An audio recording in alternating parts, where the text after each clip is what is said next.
Hello and welcome back to That's What He Said.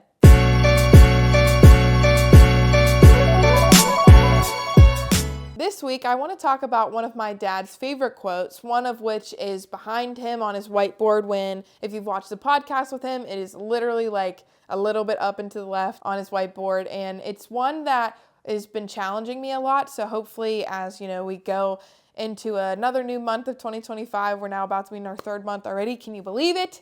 I can't. So this quote is, if you are not having doubt, you're not pushing the boundaries far enough. Now, this one's really cool because I am a person who has doubted my dad, and I think a lot of people have doubted my dad, but he never really shows that doubt wins. Like, I know he has doubts about the things that he does, and he's very intentional about the choices he makes, but he continuously pushes the boundary. So I think he's learned how to handle that, not even stress, but that negative thinking that comes with that sometimes. Like, if you're not having doubt, are you really pushing the boundary far enough?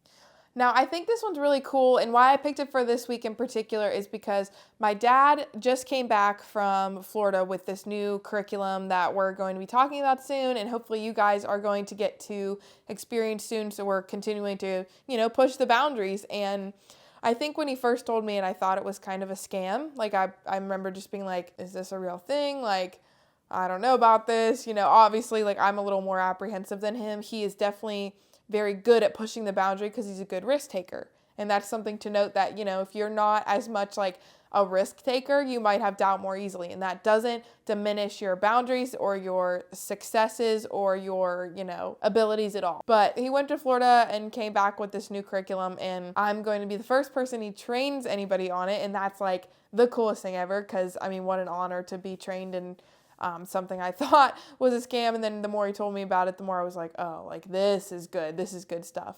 So I want you to think about it this way. Say you have these goals. Like, think about Vision Day, stuff that we've talked about, or just, by now, hopefully you're either reaching your goals or this is going to be a reset for you. So personally for me, this year I'm going to reach my 3 goals before the end of April. And my dad looked, and I was like, oh my gosh, it's so exciting. Like, first time ever. My dad really looked at me and he was like, well, maybe you need to think of 3 new ones. Maybe you need to keep pushing. I was like, seriously? I was like, what more do you want from me? And then, I thought about it, and instead of being salty, I was like, oh, he kind of has a point, actually. Like, maybe I do need to push the boundary even more. Maybe I'm more capable than I originally had thought. And what a blessing that is to actually understand. But this curriculum that he just learned and is trained in, is mastered in, whatever you want to call it. So this curriculum that he came back with is something that really sparks both of our interests. So I think it'll be really interesting to see it play out. But the overall is that, right, you have this goal, you have these dreams. Are you actually setting dreams that align with your abilities, or are you taking calculated, safe, I don't want to say boring, but maybe some of them are like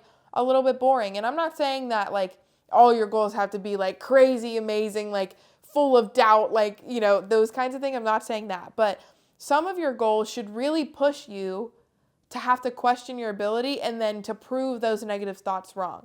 Because what I know of you guys that are watching, what I know about myself as I set these dreams and these goals and all of these things, is that we are all more capable than we think we are. We are all natural problem solvers, and we can all run the race.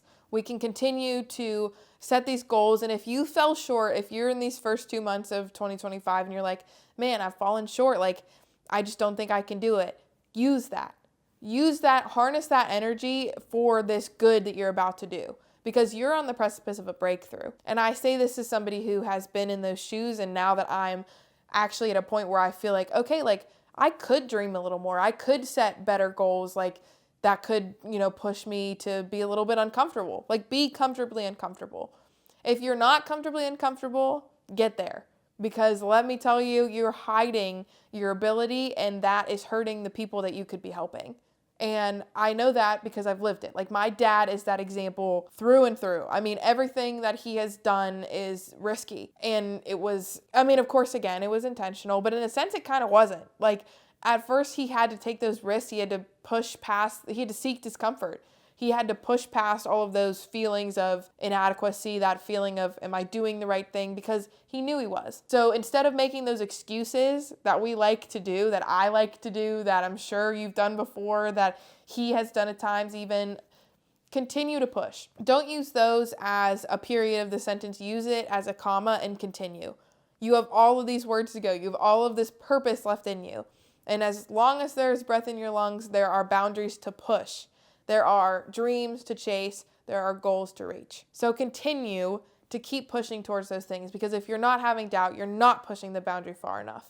So doubt is healthy. I'm not saying like let it eat you alive either, because I know as somebody who used to label myself as an anxious person, I know that can happen. But again, that's just an excuse. I mean, that's like, you have the ability, so take small steps. Whatever you need to do, talk to people about it, get the word out there, start dreaming, start like living a little, be excited about the future, but allow yourself to really care about things, because I think doubt too is a form of caring. And I think if you really care about something, if you have a goal and you really care about it, you'll actually get it done. So if you're not having doubt, maybe you need to change the direction you're going if you don't care about or don't have that doubt, or so on and so forth. And if you're anything like my dad, keep pushing the boundary.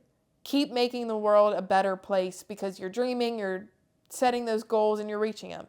You're going above and beyond. You're the hardest worker out there. I mean, like, that's what I think of my dad. And if you're anything like that, congrats, you're one of the hardest workers too. So use those doubts as motivators. Use those doubts to push you forward and go get after it. All of you. I mean, seriously, we all have goals. I know that. You all have dreams. You weren't a kid that, didn't have the craziest wild dreams of like going to the Olympics or like doing all these things. Like, that's still in you.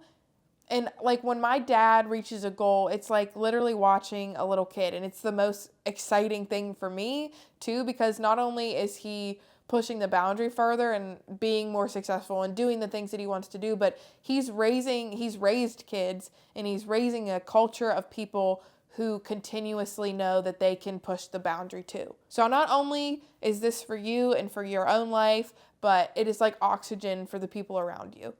If you're pushing that boundary further, you're teaching and showing people that they can do the same thing too. And sorry, I'm really passionate about this one, but I think this is totally like my dad in a nutshell. Like, he has continuously learned to kind of like brush aside the doubt so that he can still be comfortably uncomfortable. And it's going to be super uncomfortable at first, but take those small steps. Like, I know I'm a list person, so sometimes I write my plan out. Sometimes you need a blueprint. Do what you need to do. Meet yourself where you're at and keep walking, keep pushing, keep striving, keep dreaming, keep setting those goals. No matter where you're at in 2025, I do want to take a minute to say I'm proud of you all for being here. If you watched this far, obviously you care a lot about what you're doing and your dreams and your goals and all of those things. So continue to push that boundary, continue to be a good example, and by all means, continue to reach those goals. Let us know how we can help you. You can reach out on our website, www.centerforvictory.com. And maybe you need a big push physically, you can come on one of our AMP trips. Those are all on there. If you need some business help, we've got it all. So just go ahead and check out our website. We'd love to be a part of your story, be able to help you, maybe make that blueprint or set that guide, do what you need to do. And keep an eye out for some new stuff we'll have coming up here, hopefully somewhat soon. So keep an eye out. And with that being said, keep dreaming, keep setting those goals, keep pushing those boundaries. And if you're not having doubt, you're not pushing the boundaries far enough. Thank you guys for watching, and I will see you next week on That's What He Said.